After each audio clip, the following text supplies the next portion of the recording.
Hi everyone, my name is Aastha. I'm Mack. And I'm Josh, and our presentation focused on the biases in healthcare. Specifically, we wanted to focus on integrating current research and community outreach to achieve better health outcomes for all patients. So the goals of our project really revolved around research that showed that marginalized groups experience worse health outcomes even when it is controlled for socioeconomic status and other social determinants of health. And some of these differences have been shown to be attributed to medical bias. So our project aimed to create resources which integrated information on medical biases, community resources to keep it local, and tips on self-advocacy. So our audience that we decided on based on personal experience and marginalized communities that we saw through research were LGBTQ community, Black women, and women broadly. And some of the partners that we reached out to included Johnson County Public Health, the Emma Goldman Clinic, the University of Iowa Cultural Centers, Iowa River Landing LGBTQ Clinic, the University of Iowa Honors Program, the Women's Resource and Action Center, and the Center for Diversity Enrichment.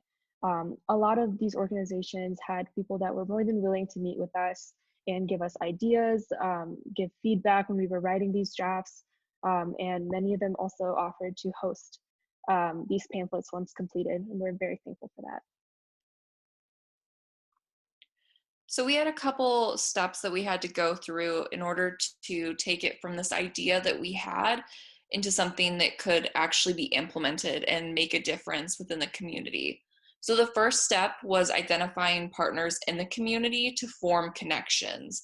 And this is really important because we required those community partners in order to provide input on anything that we created, as well as a way to distribute the materials that we eventually ended up to create. So that leads into step 2, which was creating pamphlets. And these pamphlets integrated the research on biases, and each of these were specialized to the different groups that we focused on. So there was one separate pamphlet for women, Black women, and LGBTQ plus individuals. These pamphlets also had community resources and tips for self-advocacy. And finally, these pamphlets have a QR code on the back, which leads to a page on STEMosphere, which was step 3. This page has all the similar information, but it also has more detailed information on the research and history of these biases. So we envisioned a lot of different impacts for this project. The first stemmed at the individual level, and this was to create a deeper understanding of the biases impacting marginalized populations, as well as providing connection to resources, particularly local resources, and offering tips for self-advocacy in order to empower these individuals. And then the next was working within the system. This was a large part, or this was a small piece of a larger problem.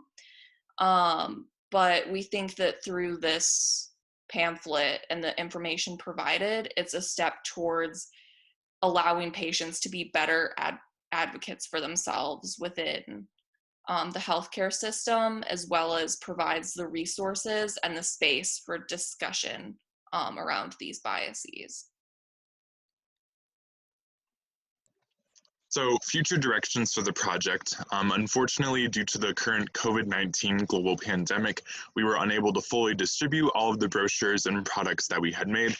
However, we are planning to, in the fall semester of 2020, to distribute these to their proper locations. We're hoping that this will allow for more feedback on the project, since that was the primary way we were hoping to gain that during this school year.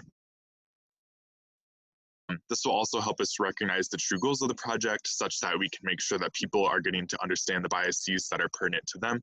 We're also hoping that the information we placed on STEMosphere will be good for people to understand the biases that are relevant to them, as well as kind of helping preserve the longevity of the project, since you can access the internet at any time. We also want to continue to combat these biases in healthcare whenever we can, as well as continue to empower ourselves and others to advocate for themselves when they find these biases impacting them.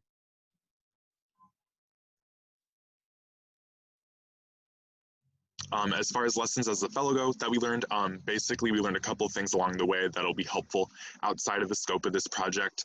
Primarily, we learned to reach out to potential partners sooner than you may think is necessary. I don't want to say we learned this the hard way, but there were definitely some snags along the way in which it would have been nice to have reached out to people sooner. Definitely learned that people are more willing and can generally provide better resources and evidence for things if you reach out to them sooner. We also kind of learned to be flexible because things can change when you don't expect them to. So we had first planned to target medical students, but we soon realized that that wasn't our best option. Medical schools already have very well-defined curriculums, and they hope to address these biases, so they really weren't open to us kind of injecting our own sort of curriculum into what they already offered. So we kind of thought it would be a better route to target those who are impacted by these biases directly. In addition to this, we kind of had to be a little creative, which is why we're doing our presentation like this in regards to the global pandemic that is currently happening. But we are hoping that since we had more time to work on things, this will overall lead to a more fleshed out and a better result in the end. And then just some acknowledgements to say thank you. First and foremost, we want to thank Robert J. and Subi Latham for establishing the program. From their generosity to all their kind words throughout the duration of the whole entire school year, they always had our backs, and that was really important. Lori Adams and Brenda Shetty for their continual support. Again, that was really important throughout the duration of this whole entire process, and we can't thank them enough. As well as some of our partners, including Johnson County Public Health for the wealth of knowledge throughout the project. The UI Iowa Cultural Centers for, again, more knowledge and just kind of helping to bounce ideas off of when we needed to. Sankofa for providing resources and information on the biases that we were targeting, and as well as all the other partners and people that took time out of their busy schedules to meet with us. We just want to spread a thanks to all of them. Thank you.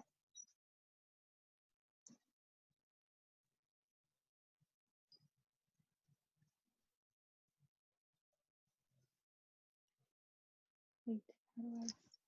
Oh, that was good.